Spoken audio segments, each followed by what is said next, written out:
चलो. So in the previous lecture we have studied about dispersion of light. ठीक है, dispersion of light में हमने क्या पढ़ा था? That whenever we pass a white light through the prism, तो वो white light जो है it will split into 7 constituent colors, है ना. उसमें से जो red color है उसका wavelength सबसे ज्यादा है, और जो violet color है उसका wavelength सबसे लोएस्ट है. ठीक है, डिस्पर्जन इज व्हाट, जब लाइट जो है it splits into various colours. so similarly one of the example of dispersion of light is rainbow. so what is rainbow? it is the arc of 7 colors. तो ये वही 7 colors हैं जो white light की striping से आएंगे, which is produced by dispersion of sunlight by raindrops in the atmosphere. तो यहाँ पर जो raindrops है they are behaving as prism. White light is the sunlight, and when sunlight goes through the water droplets, क्योंकि water droplet का जो shape है it is spherical, तो वैसे ही आपको जब यहाँ white light जाएगी it will split into 7 colors, और आपको वो 7 color का जो band मिलेगा उसको हम बोलते हैं रेनबो. ठीक है, स्पेक्ट्रम तो यह spectrum term is used as a scientific term, but हम उसको रेनबो बोलते हैं क्योंकि वो रेन की वजह से देर इज अ बो. सो रेन का जो ड्रॉप है, वाटर ड्रॉप है, that is spherical in shape. Now sunlight is entering in it, और ये जो स्मॉल स्मॉल वाटर ड्रॉपलेट्स हैं they are behaving as prism. तो सनलाइट इसमें से पास हुआ, इट गॉट रिफ्रैक्टेड. ठीक है, उसकी जो कलर्स थे वो स्प्लिट हो गए 7 कलर्स. यहाँ पे आपको सिर्फ मैक्सिमम वेवलेंथ और मिनिमम वेवलेंथ का कलर शो हो रहा है, बीच में और कलर्स भी हैं, पूरा विबग्योर है. ठीक है, now these colours are again reflected back. तो पहले डिस्पर्जन, रिफ्रैक्शन एंड डिस्पर्जन हो रहा है, the first step when the light is entering into the rain droplet. अब वो जो लाइट है रेन ड्रॉपलेट के अंदर ही it is getting reflected back, और ये हमें दिखता है in the form of band. ठीक है, एक स्फेरिकल सा बैंड दिखता है बिकॉज जहां से वो बैंड ओरिजिनेट हो रहा है उसका शेप भी स्फेरिकल है. सो रेनबो में there are what processes going on? Number 1, refraction and dispersion. Number 2, internal reflection. And number 3, again refraction. तो इन 3 प्रोसेसेस से हमें रेनबो विजिबल होगा.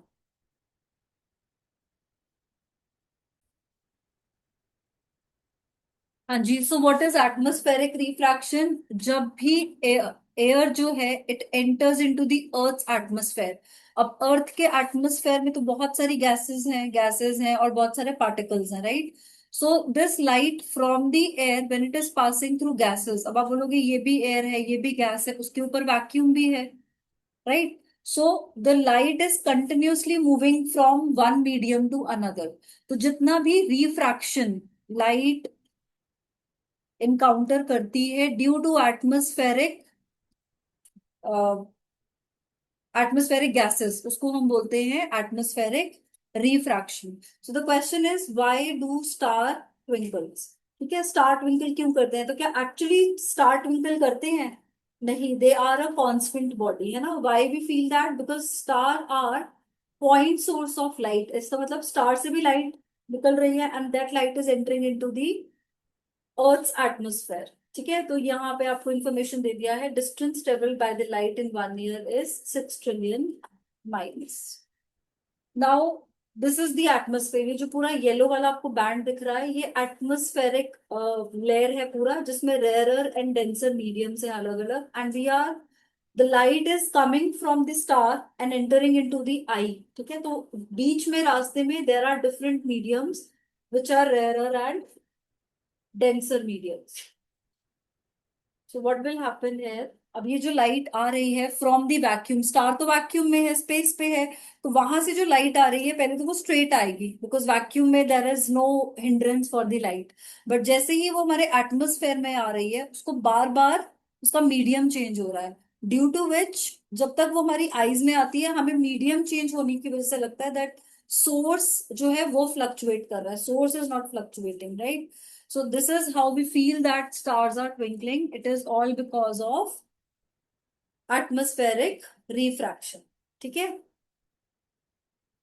और इसी वजह से स्टार की पोजीशन भी चेंज लगती है due to refraction again. So stars are self-luminous and can be seen at night in the absence of sunlight. They appear as the point source because they are at very large distance. बहुत दूर है तो हमें लगता है point source है.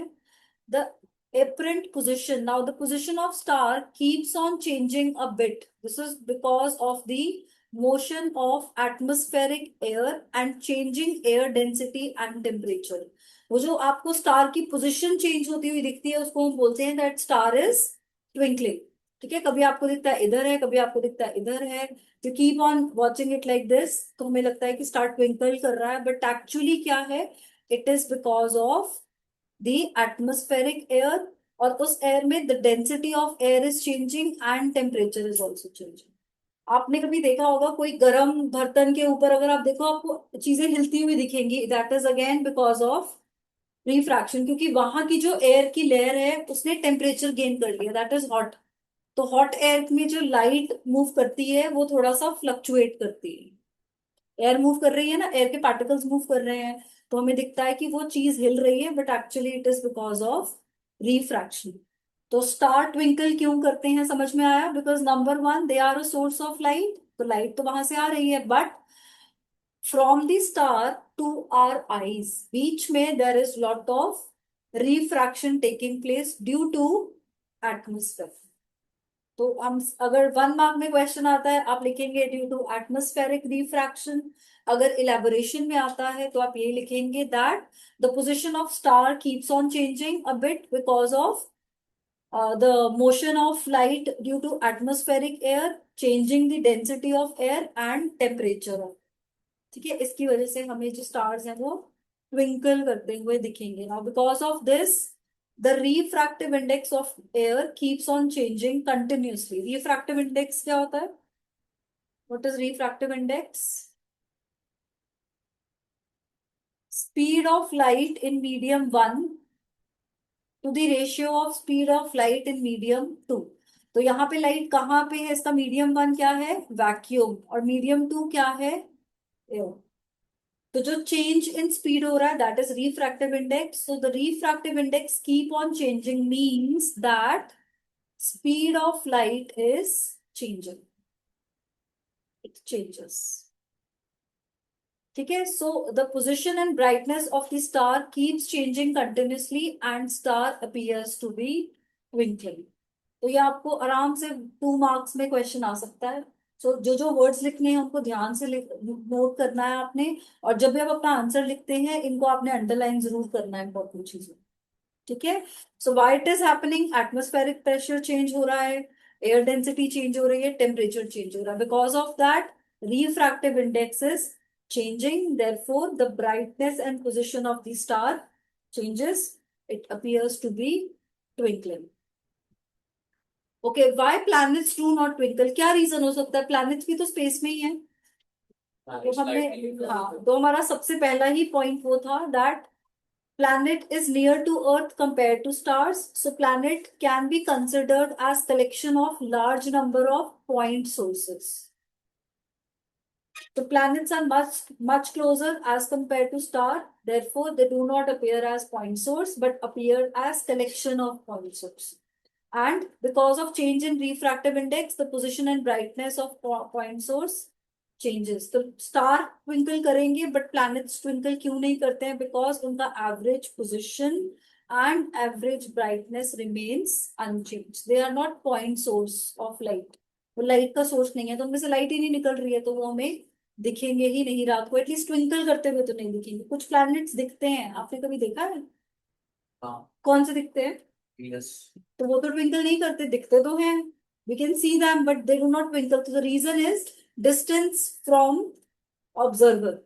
हमारे बीच में, अर्थ के बीच में और प्लैनेट्स के बीच में डिस्टेंस कम है, तो वहां पर लाइट का रिफ्रैक्शन उतना ज्यादा नहीं होगा. And number 2, they do not emit light. दोनों रीजन है. ठीक है, now the next concept is advance sunrise.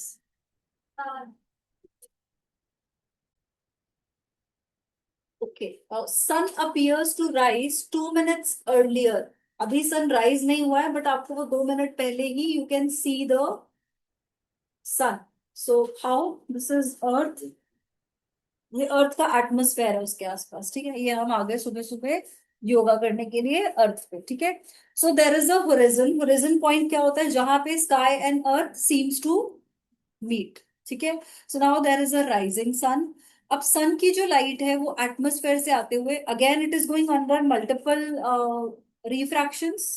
वो रिफ्रैक्शंस क्यों हो रही है हमें समझ में आ रहा है, क्योंकि एयर की डेंसिटी अलग अलग है. आपने पढ़ा होगा बचपन में ट्रोपोस्फेयर, स्ट्रेटोस्फेयर, है ना. तो वो there are different different spheres around the earth. Atmosphere के अलग स्फेयर्स हैं, उनमें एयर की डेंसिटी अलग है, एयर का वैल्यूज अलग हैं. सो the sun is rising but we can see the sun 2 minutes early, and then again delayed sunset में क्या होता है? sun appears to set 2 minutes late.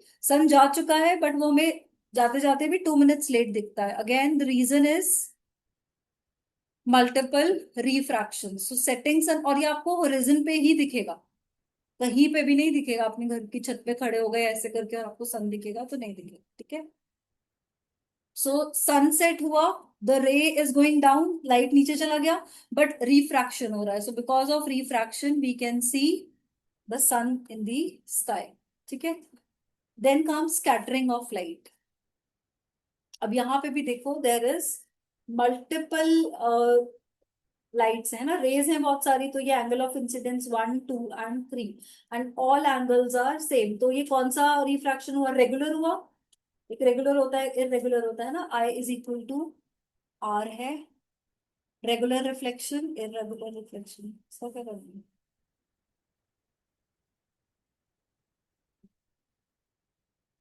Okay, scattering is the process of absorption and then re-emission of the light energy.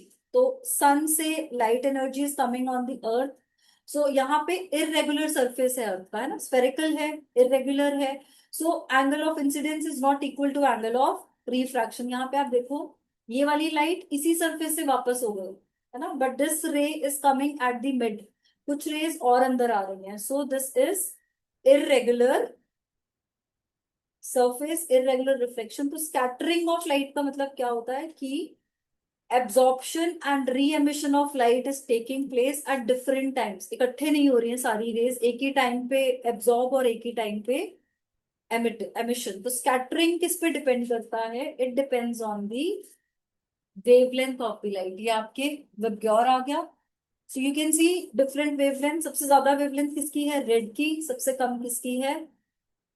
Violet की. तो ये पूरा visible region है. It is from violet to red colour. So violet light is scattered nearly 16 times more than the red light. तो scattering power किसकी ज्यादा है? Violet की. जिसका वेवलेंथ कम होगा उसकी स्कैटरिंग ज्यादा. Now size of particle is small, so scattering. Big particle में स्कैटरिंग रेड कलर में आएगा, ठीक है. एंड वेरी बिग पार्टिकल में जो स्कैटरिंग होगी that will give you white colour, क्योंकि यहाँ पे सारे कलर, सारे बैंड्स एब्जॉर्ब हो गए. So it depends upon the size of particle. अब आपकी जो एटमोस्फेयर है उसमें पार्टिकल साइज वेरी करते हैं. उस एटमोस्फेयर में डस्ट के पार्टिकल्स भी हैं, स्मोक के पार्टिकल्स भी हैं, डिफरेंट डिफरेंट साइज के गैसियस मॉलिक्यूल्स भी हैं, ठीक है. तो उनमें जब स्कैटरिंग होगी तो you will get violet colour, you will get red colour also. तभी आपको स्काई में जो कलर्स हैं वो डिफरेंट कलर्स दिखते हैं because of the particles present in the atmosphere.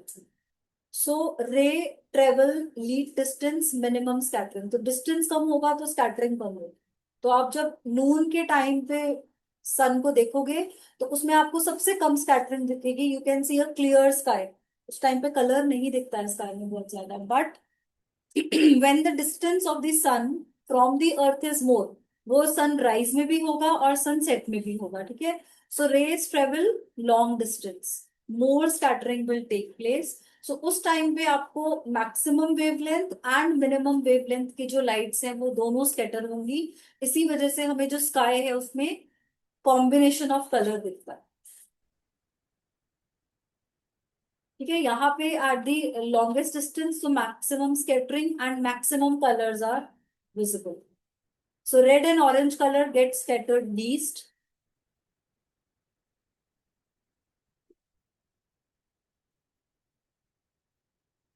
Space में there is no atmosphere, so there is no scattering, no colour. Space आपको ब्लैक दिखेगा क्योंकि वहां पे स्कैटरिंग ऑफ लाइट नहीं होती है, ठीक है। So we can see earth, moon and sun, दोनों जगह रेज आ रही हैं, बट मून में क्योंकि वहां पे एयर नहीं है, एटमोस्फेयर नहीं है, तो वहां पे ब्लैक दिखेगा। बट अर्थ में because there is atmosphere, there are different particle size present in the atmosphere, so हमें वहां पे स्कैटरिंग ऑफ लाइट इजीली दिखेगा।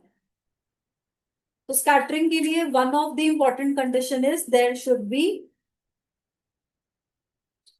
समथिंग, है ना, एटमोस्फेयर, एयर, पार्टिकल्स। अगर आपकी एयर में पार्टिकल्स ही ना हो तो क्या लाइट स्कैटर हो जाएगी इजीली? क्या आपको मल्टीपल कलर्स दिखेंगे? नहीं दिखेंगे, ठीक है। एटमोस्फेयर तो है, लेकिन अगर उसमें पार्टिकल्स नहीं है, जैसे अभी हमने देखा नून में, नून में the sky was without any colour because distance कम है। तो डिस्टेंस का भी इंपॉर्टेंस है, एटमोस्फेयर का भी इंपॉर्टेंस है, और एटमोस्फेयर में जो पार्टिकल्स हैं उनके साइज का भी इंपॉर्टेंस है। इन सब वजह से we can see different colours in the sky.